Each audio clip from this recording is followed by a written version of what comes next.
స్థానిక బ్రాహ్మణ వీధులని పశ్చిమ వైసీపీ కార్యాలయం నందు బాబు జగజ్జీవన్ రావు జయంతి కార్యక్రమం ఘనంగా నిర్వహించారు.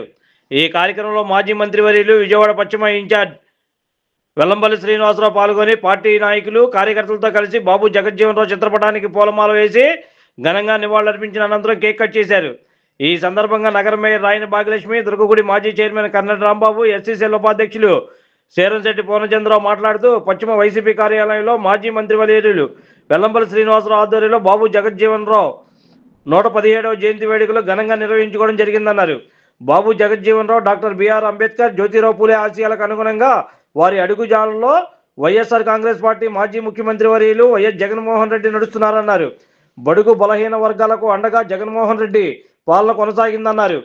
ప్రజల కూటమి ప్రభుత్వం అధికారంలోకి వచ్చిన సంవత్సరంలోనే అసహనం వ్యక్తం చేస్తున్నారన్నారు. ఈ కార్యక్రమంలో బోదాల శ్రీనివాసరావు, జిల్లా ఎస్సీసీఎల్ అధ్యక్షులు పోలిమెట్ల శరత్, పశ్చిమ ఎస్సీసీఎల్ అధ్యక్షులు గంపల నవీన్, ఎస్సీసీఎల్ నాయకులు దాసి జయప్రకాష్ కన్నడి, కామళ్ల కోటేశ్వరరావు, జోజీ, కోరాకుల నాగా, పదులు రాజశేఖర్, మజ్జి శ్రీనివాసరావు, కర్రి గౌరి మరియు పార్టీ నాయకులు, కార్యకర్తలు తదితరులు నివాళులర్పించిన వారిలో ఉన్నారు. 117వ బాబు జగజ్జీవన్ రావు జయంతి వేడుకలు మన విజయవాడ నగరంలో పశ్చిమ నియోజకవర్గంలో వెల్లంపల్లి శ్రీనివాసరావు గారు మాజీ మంత్రివర్యులు గారు ఆధ్వర్యంలో ఈరోజు మన కార్పొరేటర్ గారు పూర్ణ గారు, అలాగే మన మాజీ చైర్మన్ గారు దుర్గగుడి చైర్మన్ గారు రాంబాబు గారు, అలాగే బోదాల శ్రీను గారు, అలాగే నాయకులు పెద్దలు, ఈరోజు పశ్చిమ నియోజకవర్గ నాయకులు పెద్దలందరూ ఈరోజు ఈ కార్యక్రమంలో పాల్గొనడం జరిగింది. ఏదైతే బాబు జగజ్జీవన్ గారు కానీ, అలాగే అంబేద్కర్ గారు కానీ, అలాగే జ్యోతిరావు పూలే గారు వీళ్ళ ఆశయాల్ని పుణుకుపుచ్చుకొని ఈరోజు వైఎస్ఆర్సీపీ పార్టీ మా అధినేత జగన్మోహన్ రెడ్డి గారు వాళ్ళ అడుగుజాడల్లో నడవడం జరుగుతుంది. ఏదైతే బడుగు బలహీన వర్గాలకి అండగా ఉంటాము అని చెప్పి ఆ రోజు జగజ్జీవన్ గారు కానీ, అలాగే అంబేద్కర్ గారు కానీ, అలాగే పూలే గారు కానీ ఏ రకంగా బడుగు బలహీన వర్గాలకి నేను అండగా ఉంటాను అని ఉన్నారో అదేవిధంగా జగన్మోహన్ రెడ్డి గారు 5 ఏళ్ల పరిపాలన కూడా అదే రకంగా కొనసాగింది. కానీ చూసాము ఏ రకంగా మనకి ఈసారి తీర్పు వచ్చిందో. కానీ ప్రజలు ఈ సంవత్సర కాలంలోనే 5 ఏళ్ళు జగన్ గారి పాలన ఎలా ఉంది, ఈ సంవత్సర కాలం పాలన ఎలా ఉన్నదనేది ప్రజలకు ఆల్రెడీ వేరియేషన్ ఏంటనేది అర్థమైంది.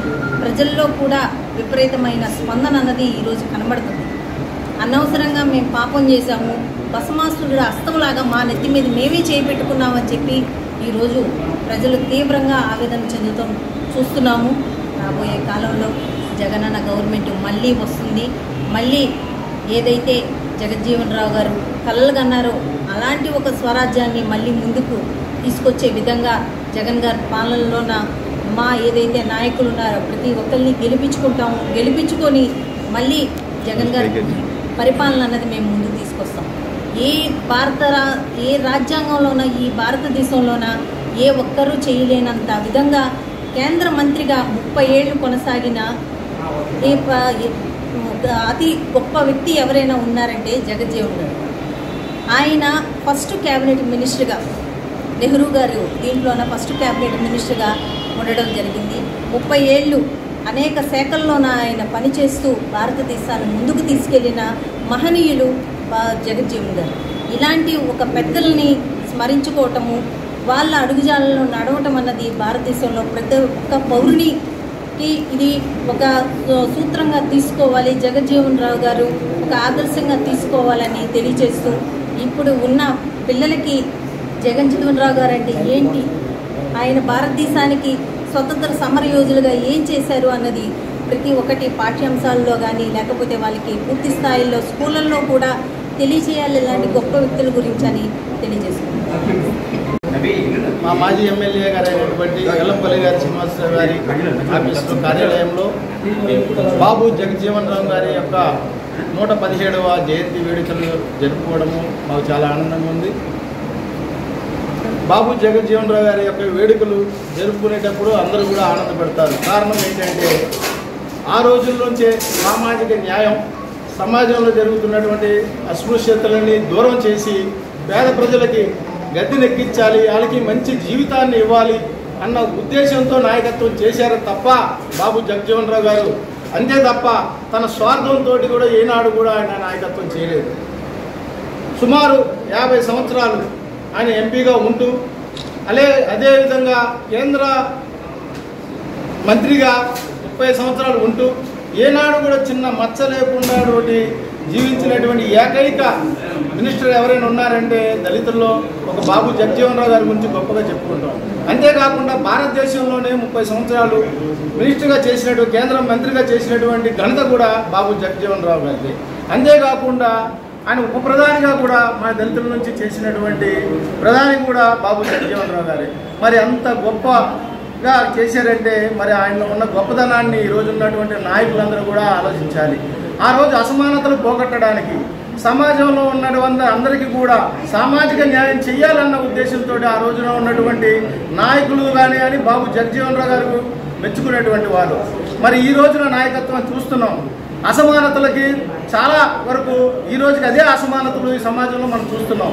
సామాజిక న్యాయం అనేది కూడా ఈ రోజున చూస్తున్నాం. కానీ గత ప్రభుత్వంలో జగన్ గారు పరిపాలించినటువంటి 5 సంవత్సరాల్లో కూడా ఎటువంటి అసమానతలు లేకుండా సామాజిక న్యాయం గురించి ఎంతమంది ఉన్నారో ఎన్ని క్యాస్ట్లు ఉన్న అందరికీ కూడా చైర్మన్ పోస్ట్ ఇవ్వడం, వాళ్ళకి కుల సంఘాలందరికీ కూడా వాళ్ళకి కార్పొరేషన్లు ఇవ్వడం కానీ అన్ని కులాలకి కార్పొరేషన్లు ఇచ్చి వాళ్ళ ఉనికిని చాటడానికి కూడా జగన్మోహన్ రెడ్డి గారు కష్టపడ్డారు. మరి అదేవిధంగా 5 ఉప ముఖ్యమంత్రులు కూడా అన్ని కులాల నుంచి కూడా తీసుకొచ్చి పెట్టినటువంటి ఏకైక ముఖ్యమంత్రి ఎవరైనా ఉన్నారంటే ఆ రోజున జగన్మోహన్ రెడ్డి గారు. మరి అటువంటి పాలన వాళ్ళు చూసాం గతంలో. కానీ ఈ రోజున చంద్రబాబు నాయుడు గారు వచ్చారు, రెడ్ బుక్ రాజ్యాంగాన్ని నడుపుతున్నాడు. మరి ఏ దళితులకైనా కానీ నువ్వు న్యాయం చేశావా? ఎవరికైనా కానీ పేదలకు కానీ నువ్వు న్యాయం చేసావా? నువ్వు అల్లబొల్లి కబుర్లు చెప్పి అందరికీ మోసం చేసి ఈ రోజున గద్దెనెక్కావు తప్ప నువ్వు ఇచ్చినటువంటి హామీలు కానీ నువ్వు ఇచ్చినటువంటి మాటను కానీ ఎక్కడైనా నిలదొక్కునే ప్రయత్నం నువ్వు చేస్తున్నావా? ఇప్పటికీ 10 నెలలు గడిచిపోయింది. అయినా కానీ 150 కోట్లు 1,50,000 కోట్లు 1,50,000 కోట్లు అప్పు తీసి వచ్చేవే తప్ప మా వెనుకబడినటువంటి తరగతులకు కానీ దళితులకు కానీ ఏమైనా నువ్వు సంక్షేమం కానీ న్యాయం కానీ చేసావా అని మేము అడుగుతున్నాం. మరి ఈ రకంగా రాక్షసుల పాలన నువ్వు అందిస్తున్నావు. త్వరలోనే ప్రజలందరూ కూడా అబ్జర్వ్ చేస్తున్నారు. ఈరోజు ఈ మహనీయుడు జన్మదిన వేడుకల సందర్భంగా మేము చెప్తున్నాం, బతుకుతే ఈ మహనీయులాగా బతుకు. మాయ మాటలు చెప్పి మామగారిని ఎన్నుపోటు పొడిచినట్టుగా ఈ ఆంధ్ర జనాన్ని కూడా ఎన్నుపోటు పొడుద్దామని నువ్వు ప్రయత్నిస్తే నీకు సరైన గుణపాఠం త్వరలోనే మేము చెప్తాము. మేము రోడ్డుకి ఎక్కుతాము. బాబు జగజ్జీవన్ రావు గారి లాగా సామాజిక న్యాయం గురించి సమాజంలో ఉన్న ప్రతి ఇంటికి వెళ్ళి డప్పు కొట్టి కూడా నువ్వు చేసే అన్యాయాల గురించి మేము చాటి చెప్తామని చెప్పేసి కూడా ఈ సభాముఖంగా తెలియజేసుకుంటూ ఈ అవకాశం ఇచ్చిన పాత్రికేయులందరూ కూడా ధన్యవాదాలు తెలియజేసుకుంటాం. ఈరోజు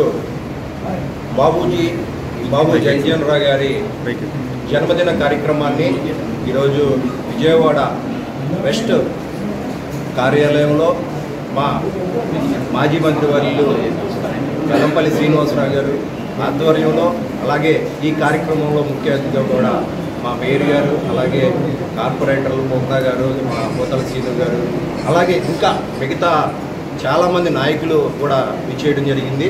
ముఖ్యంగా బాబు జగజ్జీవన్ రావు గారి అలాంటి పెద్ద వ్యక్తుల గురించి ఈ రోజు వరకు కూడా మనం జన్మదిన వేడుకలు కానీ అలాగే మర్చిపోలేనటువంటి వ్యక్తులుగా చిరస్థాయిలో గుర్తున్నారు అని అంటే ఆ రోజు వాళ్ళు చేసినటువంటి కార్యక్రమాలు కానీ పేదల పట్ల కానీ అలాగే వెనకబడిన వర్గాల తరపున కానీ పోరాటాలు కానీ ప్రతి ఒక్కటి కూడా ఆయన చేసినటువంటి గుర్తింపులు అన్నీ కూడా ఉన్నవి. అదేవిధంగా కేంద్రంలో ఆయన అనేక కేంద్ర రాష్ట్రంలోనే మంత్రులుగా ఎన్నో శాఖలను కొనసాగించినటువంటి వ్యక్తి బాబు జగజ్జీవన్ రావు గారు. ఎక్కడో చివరన బీహార్లో నారుమూల గ్రామంలో జన్మించినటువంటి వ్యక్తి బాబు జగజ్జీవన్ రావు గారు. ఆయన అడుగుజాడల్లో తూచా తప్పకుండా ఈ రోజున వైఎస్ఆర్ కాంగ్రెస్ పార్టీ అధినేత వైఎస్ జగన్మోహన్ రెడ్డి గారు ఈ రోజున జరిగినటువంటి 5 సంవత్సరాల పాలనలో ప్రతి ఒక్క వెనకబడిన కులాలని వెనకబడినటువంటి వారు ప్రతి ఒక్కరికి కూడా పదవులు ఇచ్చినటువంటి ఘనత జగన్మోహన్ రెడ్డి గారిది. అలాగే బాబు జగజ్జీవన్ రావు గారు కానీ అలాగే మన జ్యోతిరావు పూలే గారు కానీ అంబేద్కర్ గారు కానీ వీరందరూ కూడా ఏమైతే ఆశయాలు కలలు కన్నారో అలాంటి స్వరాజ్యాన్ని తీసుకొచ్చినటువంటి వ్యక్తి మన జగన్మోహన్ రెడ్డి గారు అని చెప్పి కూడా ప్రతి ఒక్కరు కూడా ఆలోచన చేయాలి. రానున్న రోజుల్లో మళ్ళీ ఈ సంక్షేమ పథకాలు కానీ వారి ఆశయాలకి అనుగుణంగా ప్రతి ఒక్కరు కూడా పాటుపడే విధంగా కూడా మేమందరం కూడా కలిసికట్టుగా వైఎస్ఆర్ కాంగ్రెస్ పార్టీని అధికారంలోకి తీసుకురావడానికి, మళ్ళీ జగన్మోహన్ రెడ్డి గారిని సీఎంగా చేయడానికి ఏమాత్రం కూడా ఒక్క ఇంచి కూడా మేము తగ్గకుండా ప్రతి ఒక్కరూ కూడా శ్రమించి వైఎస్ఆర్ కాంగ్రెస్ పార్టీని అధికారంలోకి తీసుకొస్తాం. మళ్ళీ ఆగిపోయినటువంటి సంక్షేమ కార్యక్రమాలు కానీ అలాగే ప్రతి ఒక్కరి అభివృద్ధి కార్యక్రమాలు కూడా చేయడానికి సిద్ధంగా వైఎస్ఆర్ కాంగ్రెస్ పార్టీ ఉందని చెప్పి ప్రతి ఒక్కరు కూడా తెలుసుకోవాలని చెప్పి సెలవు. Like, subscribe and press the bell icon for new updates.